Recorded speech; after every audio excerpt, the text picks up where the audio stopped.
NBC5 responds tonight. Data from the city of Chicago shows many taxi drivers are bending the rules and they're overcharging passengers. So NBC5 responds PJ Randawa went undercover to see just how often it happens and what riders need to watch out for. It's a bad look for the city with big shoulders. I feel really, really bad for people that are like, oh, this must be the way it is in the city, right? Well, no, you're being ripped off. Eric Lay lives in Florida, but on 2 recent visits to his hometown of Chicago, he says taxi drivers gave him a ride he won't forget. We started to move, and I noticed the meter wasn't on. And I said, the meter needs to be turned on. He's like, oh, it's $15. And I was like, no, the meter needs to be turned on. Eric says it didn't just happen once. Multiple drivers tried to charge inflated flat fees during short trips between popular downtown hotspots. So he quoted me $20, and the actual fare was $11.50. And in some cases, he said cab drivers wouldn't take him on shorter trips at all, simply refusing the fare. So you can't take me?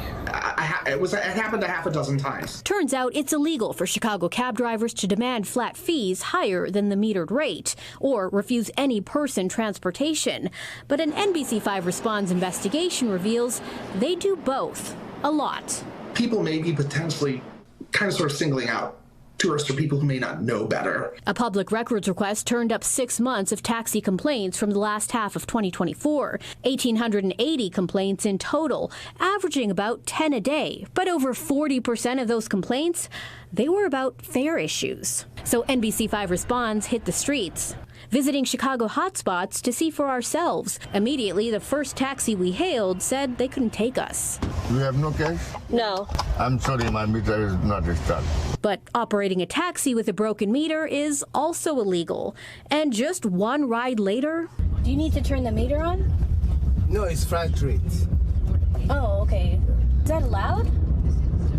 Yeah, you can. I mean, it's much better for... I can turn the meter, it's not a problem, it's still the same. I turn it on now. What is the rate, the flat rate?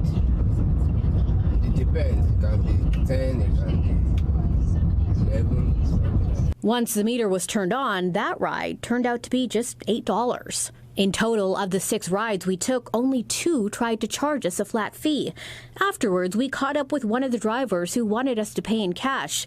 Apparently, he'd had a turn of good luck. Is your meter fixed? Yeah, I meter fixed. See? We get it. With Uber and Lyft flooding the market, it's tough to make a living. Several taxi drivers told us they don't charge flat fees, but if they could, it might even the playing field. Yeah, it should be allowed because Uber has destroyed everything.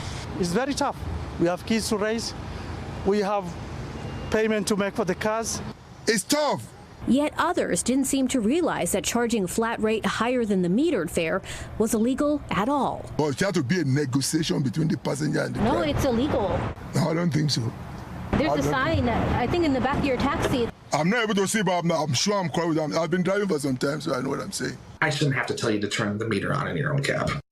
The city tells us starting this year, the new minimum fine for drivers who are found guilty of charging a flat fee is $300, and they must also refund the entire fare. But city data shows only about 12% of complaints about flat fares result in any action. And the city also couldn't tell us why that number is so low. But if you are charged a flat fee or refused a ride, you can report it to 311 if you have the cab number.